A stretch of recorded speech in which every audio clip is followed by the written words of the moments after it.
Again, we're keeping that cost down because you can't grow your own wheat or get it from a neighbor. You don't have to buy seed wheat. The same thing with the barley. This can be grown on your own farm. If you want to grow barley for seed, cover crop seed, one thing to keep in mind is it doesn't like wet feed.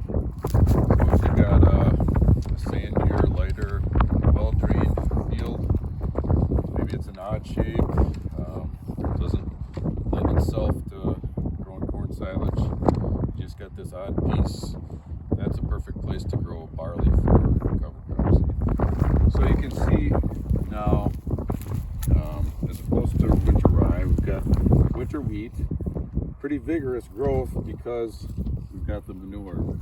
And you can kind of see these lines here.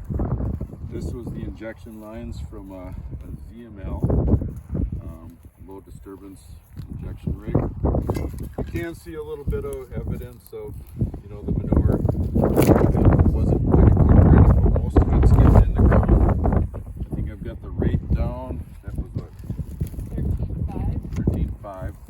So that's kind of on the high side for a low disturbance injection rig. It's going to vary by soil conditions, but that's probably about the limit of what you can expect to get pretty well incorporated. I was hoping to see, because of the barley, what we've seen in the past is when those night crawlers and earthworms really start getting active, they all of a sudden start consuming this barley. This is the kind of residue that earthworms are looking for this time of the year. They're not going to eat the live wheat, and corn stalks aren't really, the kind of residue they're looking for. But they really go for the softer, dead residue of barley.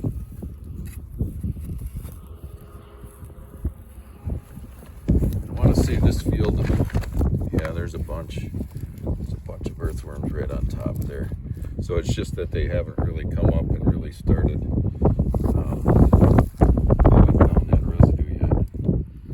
Maybe we've got a little bit of platiness still on top, but starting to develop some nice structure. Earthworms active on top. And what they're doing for us there, as they consume this dead residue, they're taking those nutrients, those basically plant fertilizer, turning it into a more available form that plants will take up later. And of course, with their holes, they're increasing the infiltration of the soil, so when we get heavy spring rains, it's got a place to go in and not run off.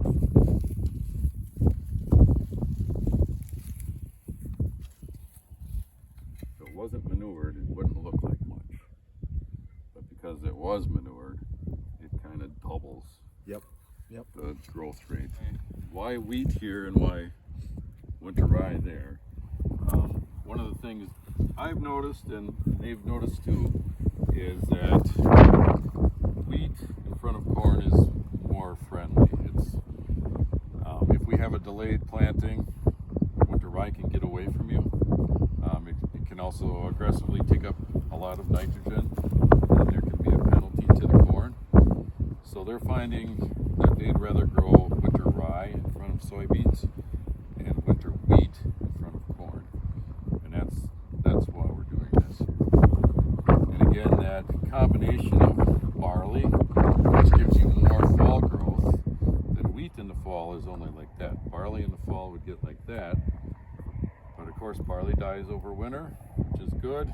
It gives us something for those earthworms and night crawlers to eat, which leaves the wheat to kind of take over and fill in.